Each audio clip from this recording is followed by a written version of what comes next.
अल्हम्दुलिल्लाह नहमदुहु व नस्तईनुहु व नस्तगफिरुहु व नु'मिनु बिही व नतवक्कलु अलैहि व नऊज़ु बिल्लाहि मिन शुरूरि अनफुसिना व मिन सय्यिआति अअमालिना मन यहदिहिल्लाहु फला मुदिल्ल लहु व मन युद्लिलहु फला हादिय लहु। बिस्मिल्लाहिर्रहमानिर्रहीम।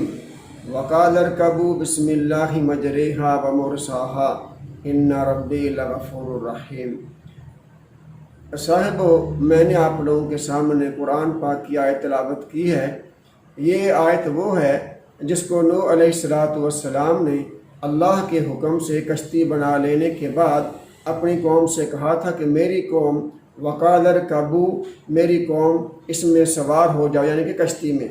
बिस्मिल्लाहि मजरेहा, अल्लाह के नाम से इस कश्ती में सवार हो जाओ। और ये कश्ती का चलना, जब ये चलेगी और जब ये कहीं रुकेगी जाके, तो ये अल्लाह ही के नाम से, यानी कि बिस्मिल्लाह ही से रुकेगी भी और चलेगी भी। तो जब बारिश आसमान से नाज़िल हुई और ज़मीन ने भी पानी छोड़ा, तो इतना पानी हो गया था कि ये केटू पहाड़ और माउंट एवरेस्ट जैसे पहाड़ जो हैं, इनका तो वजूद भी नहीं था। जितने ये बुलंद हैं, ये तो कुछ भी नहीं। और आसमान कितनी दूर हैं, हमारे इल्म में नहीं। अल्लाह ने इतना बुलंद पानी किया था, इतना बुलंद पानी किया था, और उसमें अल्लाह के हुक्म से हज़रत नूह अलैहिस्सलाम ने हर जानवर का, हर चीज़ का जोड़ा कश्ती में सवार कर लिया था, ताकि कायनात के अंदर इनकी नस्ल फूलेगी और हज़रत इंसान की आंखों का तारा बनेगी और इंसान इनसे मुस्तफ़ीद होगा। तो सारे जो ईमान वाले लोग थे, वो कश्ती में हुजूर अपने हज़रत नूह अलैहिस्सलाम के कहने पर बैठ गए थे।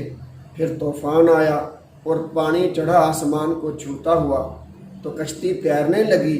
तो अल्लाह के फजल व करम से इतनी तेज़ हवा और इतनी बड़ी लहरें जो आसमान पर उठी होंगी, वो अल्लाह ही जानता है, या फिर नूह अलैहिस्सलाम और वो लोग जो दुनिया से ईमान की हालत में चले गए हैं, वो जानते हैं। हमने कौन सा देखा, हमने तो अल्लाह के फरमान पर जो है यकीन किया, और यकीन करने की वजह से ही हम मुसलमान हैं। तो अगर नूह अलैहिस्सलाम बिस्मिल्लाह पढ़कर ख़ुद और अपनी कौम को कश्ती में सवार ना करते, तो वही तो लोग बाकी थे जिन्होंने कश्ती में बैठना गवारा नहीं किया था। अल्लाह ने तो उनको डुबो कर मार दिया था। वो जो बच गए थे, वो बिस्मिल्लाहिर्रहमानिर्रहीम पढ़ने की वजह से बचे थे। और हम उन्हीं लोगों की बाकियात हैं, हम उन्हीं लोगों के बच्चे औलादे हैं जिन्होंने बिस्मिल्लाह पढ़कर हज़रत नूह अलैहिस्सलाम के साथ कश्ती में बैठना कबूल किया था। अगर इंसानियत को उस वक़्त नूह अलैहिस्सलाम ने और आपकी कौम ने बिस्मिल्लाह पढ़कर महफूज उस वक़्त कर लिया था, क्या आज हमारे हर इंसान की हालात की कश्ती नहीं डूब रही है? मुख्तलिफ मसाइल का शिकार जो हैं, वो हमारे हालात की कश्ती ही तो हैं, और क्या है। तो हमें चाहिए मेरे भाइयों, बुज़ुर्गों, दोस्तों और बहनों, कि हम अपने हालात की कश्ती को डूबने से बचाने के लिए अपने आबाव अजदाद के अंदाज़ को अपनाते हुए बिस्मिल्लाहिर्रहमानिर्रहीम हर जायज़ काम को करने से पहले पढ़ लिया करें।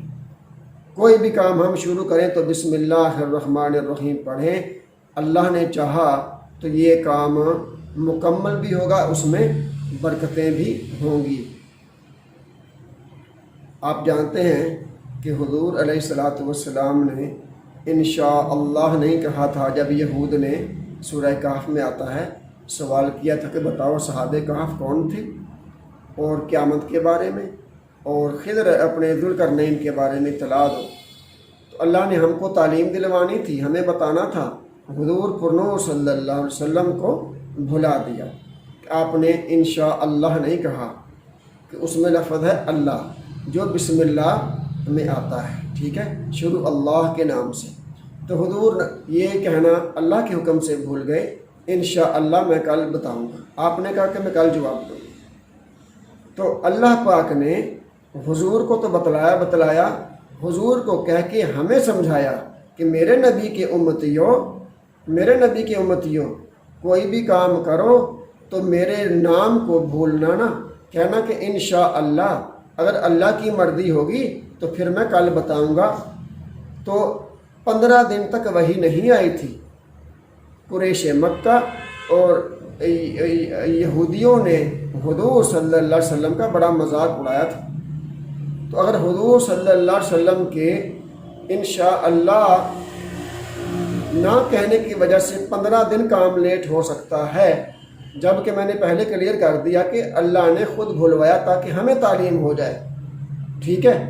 نبی تو اللہ کے نام سے ان کا رواں جو ہے وہ یعنی کہ پر ہوتا اللہ کے نام سے، وہ کیسے بھول سکتے؟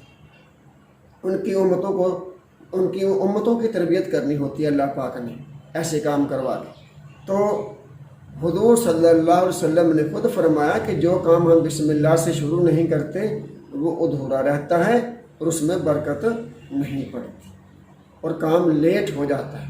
اس لیے ہم اپنے آپ کو محفوظ رکھنے کے لیے اور ناسازگار حالات جو ہماری زندگیوں میں طوفان نوح علیہ السلام کی طرز پر شامل ہوئے ہیں، ہم ان کے اوپر کنٹرول تبھی کر سکتے ہیں جب ہم ہر کام کو شروع کرنے سے پہلے بسم اللہ کو اپنی زندگی میں رائج کر لیں گے، اپنے کاموں میں بسم اللہ کا حصہ ڈال لیں گے۔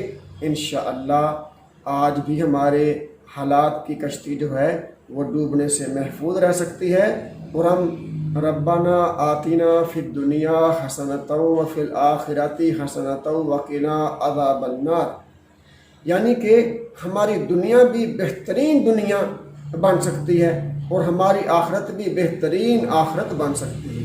تو ہمیں چاہیے مسلمان ہونے کے ناطے اس دنیا میں بسم اللہ کی برکت سے ساری ترقیاں کریں، بڑی بڑی ملیں فیکٹریاں لگائیں، بڑے بڑے علم کے جو ہے نا تختوں پر بیٹھیں، اور یہ تبھی ہوگا جب ہم بسم اللہ کو اپنی زندگی میں رائج کر لیں گے۔ ہم دنیا کی بھی لذتیں خوب لوٹیں اور آخرت کی لذتیں بھی خوب لوٹیں، یہ مسلمان کا حصہ ہے۔ اللہ ہمیں بسم اللہ الرحمن الرحیم پڑھ کر اپنے حالات کی کشتی کو ڈوبنے سے محفوظ فرمائے۔ جزاک اللہ خیر۔